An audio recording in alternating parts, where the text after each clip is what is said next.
nzakomeza mvimbane nzakomeza matane paka ngeze ku nzozi zanjye. Wow, byiza cyane kabisa. Karabo Patrick tuguha ikaze ariko next ku bantu bagutegeje umwanya muremure cyane. Murakoze cyane kutwakira. Nishimiye kuba nongeye kuba ndi muri studio za Fine FM. Ni Karabo k'Imana cyangwa se Mazimaka Patrick. Hari abaza amazina agiye atandukanye. Nsuje abantu bose badukurikiye aho bahiri hose, abari mu Rwanda, bari mu bihugu bigiye bitandukanye. Ndabizi Fine FM igera henshi. Nagushimira yo kubuntumiye Professor. Asante sana. Umeze neza? Ndaho meze neza. Menye indege ikuzanye iturutse hano kure cyane. Indege nzanye yiturutse hano kure cyane. Twaje nzanye na moto ebana hari jam mu muhanda iteye ubwoba. Okay. Twakabaye dusoza ikiganiro ko manager ati ntacyo reka tumwongereho iminota mikeya usohoza abantu ariko naguje uri wenyine mbonye uri kumwe na mushiki wacu ahangaha. Ndi kumwe n'umusista uri murabikora ku mbuga nkoranyambaga cyane. Ubu niwe mukobwa uri muratrending. Oh ya. Sister wacu kazi inshuti yanjye cyane. Reka yegere Mike. Amazina y'uwanje no mu mararunguro risi nkuko abivuze ngo no mwijeme uri urabica bigacika uko niko bimeze. Hehe rero kunkura nyambaga ku mbuga nkoranyambaga. Okay. Kandi turanezerewe kuba mwatwakiriye kuri vraiment mwatwakiriye neza cyane gose. Merci. Doyen. Kalizere ko muri fresh tutagira ngo tukubite faster tubangura bitewe na time yacu. Patrick, mu minsi ishize hari ibibazo wahuye nabyo, of course dore ko nahoze mbibwira abantu nyuma yo kumva indirimbo zawe zitandukanye. Kwanza nk'umuhanzi wakoze content of course kuri YouTube, hanyuma biza kurangira bitagenze neza, wisanga uri mu maboko atari yawe niko bajya bavuga. Hanyuma uyu munsi ukaba uri hanze. Mu byukuri audience yawe yongeye kukwakira gute nyuma yuko wenda uvuye mu byo bibazo? Murakoze. Mbonero no kubwira abantu nyine banyumvishe bakikanga batari bazi ko natashye.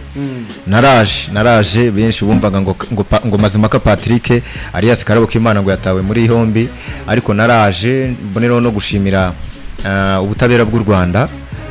Bwarabirebye burabisuzuma busanga nta mpamvu naba nkiri mu igororero rya hariya rya Nyarugenge. Ubwo naraje ariko nyine banta muri yombi ni content nazize nyine natumiye umuntu akoreramo amakosa mu kiganiro. Rero umuntu yagiye hari umuntu wigeze kuvuga aravuga ngo ukosa n'ukora ni ibintu ibyambayeho ni nkuko byaba kundi wari wese, ariko nanone hari ingamba bunafashe, hari uburyo nzajya ntumira abantu n'uburyo ibiganiro nzajya mbiba hafi kugira ngo amakosa yabe atazongera kugaragara. Ubwo abantu bete bumva ko natatse n'ibintu n'ibijyanye n'itangazamakuru naryo ndarikora cyane kabisa.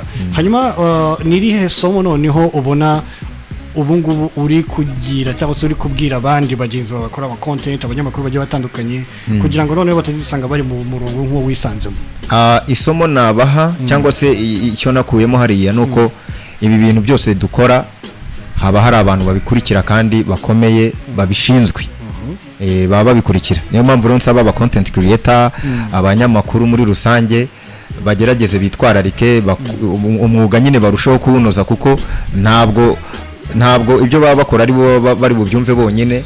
Haba hari n'ababishinzwe bashinzwe kureba ko ibintu barimo gukora barimo kubikora neza mu rwego rwo gusigasira umutekano w'igihugu. Okay. Neza cyane. Hanyuma rero mushiki wacu mwahuye gute rero? Mushiki wacu namubonye kuri televiziyo imwe yatumiwe n'umuvandimwe Manibu. Okay. Mbona ari kuri Extra, ariko nyuma yaho nanjye nza kumutumira kuri channel nkoraho yitwa Ndasiganwa TV. Okay. Ndasiganwa. Uyu mukobwa yahuye n'ibibazo bikomeye cyane hariya mu gihugu cy'abaturanyi cy'u Burundi. Yaje kuza muri 2015 muri bariya bahungaga. Haza nyuma turaganira mbwira uburyo yahuye n'ibibazo byinshi. Buriya hari ahantu yagiye anyereka ibikomere bamurashe n'iki. Ndamubwira ntinajyaga nkubona ku mbuga nkoranyambaga nzi kuri umuntu nyine usanzwe kumva ufite ibikomere bimeze gutyo.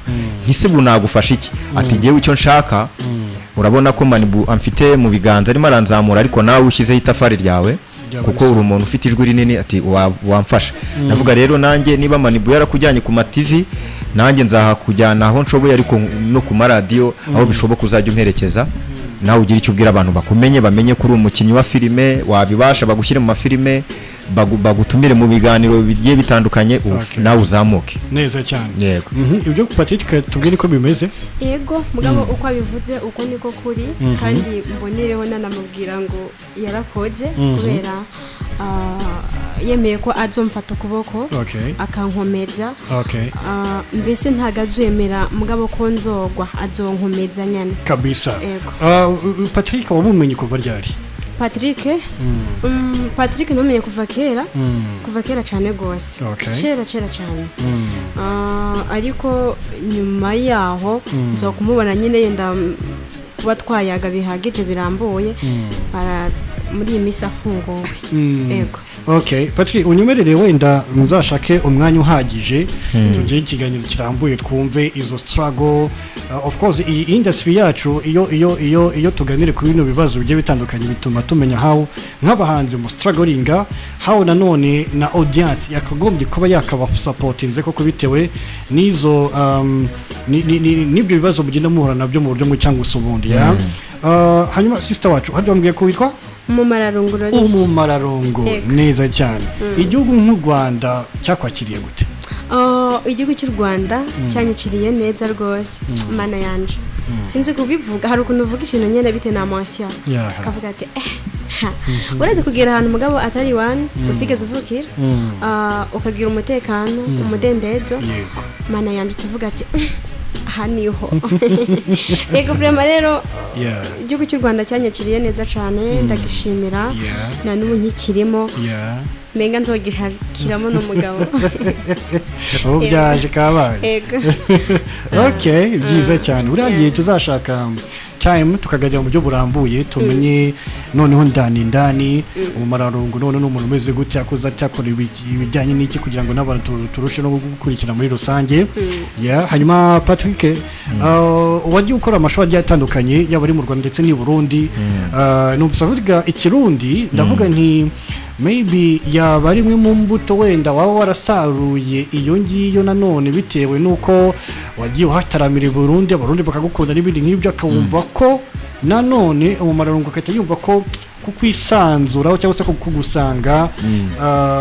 byaba biri mu bintu bituma noneho yakwisanzuraho mu buryo wenda sinzi uburyo nabisobanuramo ariko hamwe no kuba ujya i Burundi abantu bakakumva bakagukunda bigatuma none nawe yumva ko uri umwe mu bantu yakwisanzuraho yakwishyikira nk'uko yakwishyikira ku Burundi mugenzi we yego ni ukuvuga ntabwo ari umwe mu bambonye wenda ndimo na performinga live turi kumwe ko tunahura amaso ku maso nta gihe kinini gikirashira we yankurikiraga ku mbuga nkoranyambaga noneho jewe rero namubonye ku mbuga nkoranyambaga ari hariya kuri Extra TV mbona ibintu arimo arakora ari kumwe n'abitwa Bayakamwana bande mbona afite ejo hazaza mbona hari inyenyeri nk'uko umuvandimwe Dashimo yagiye abivuga ndanamusuje cyane mbona hari inyenyeri imuriho ikeneye kwaka cyane rero muri ubwo buryo jewe rero narasava narebye ukuntu mfata nimero ye ndayibona ndamwihamagarira ndabwira nsanga hanaha duhure tuganire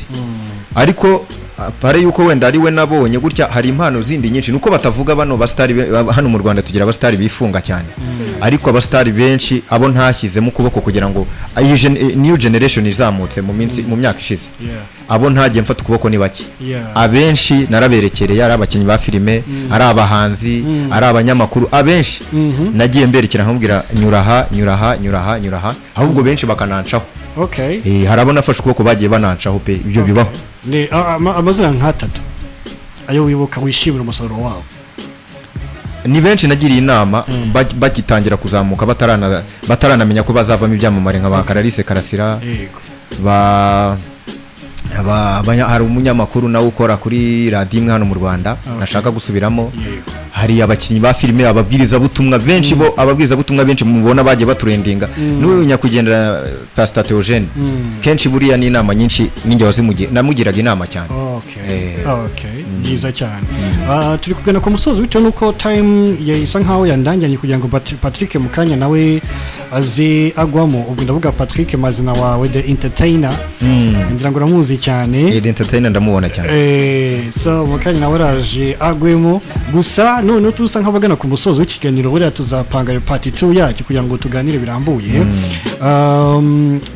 Muri no industry yego uyu munsi nkuko bivuze uri murakora content kuri YouTube sibyo ariko nago turi kukubona cyane mu muziki kandi zo muziki umeze gute. Urakoze icyo ni ikibazo cyiza ndagira mubwire n'abantu iki kintu bacyumve neza.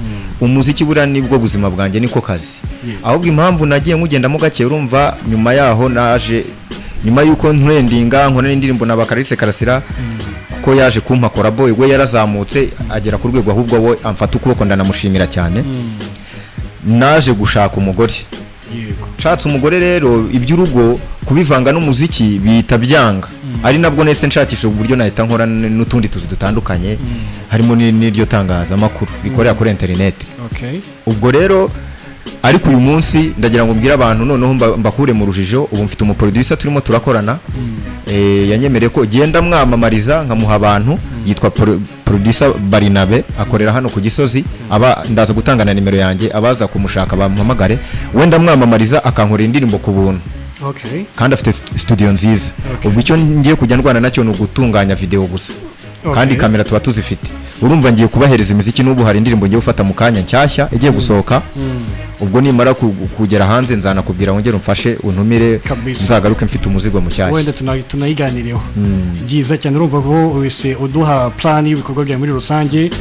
Bishatse kuvuga ngo uyu mwaka wa 2026 tugiye kubona Karabo ari gukora umuziki iri gukora nanone na content nk'ibisanzwe. Ngiye gukora umuziki ariko noneho ikintu ngira ngo mbwira abantu ndagira ngo mbibutse ijambo najyaga mvugira nigeze kuvugira kuri radio muri za 2013.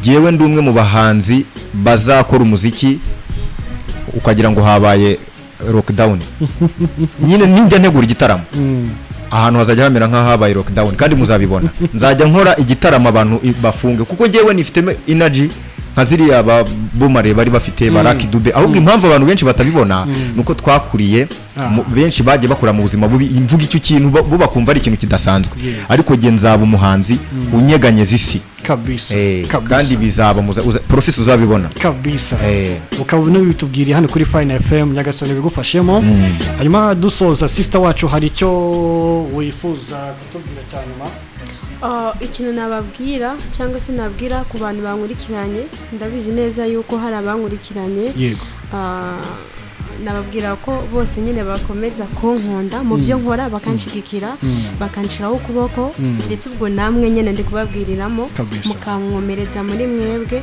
nkuko Karabo k'Imana yemeye kwitanga akavuga uti sinzotuma mugabo unyerera ngugwe nzogukomeza namwe rero namwe bantu munkurikirana mujye mukomeza munkurikirane mudukurikirane ku macana agiye atandukanye nkuraho banankurikirana kuri channel bita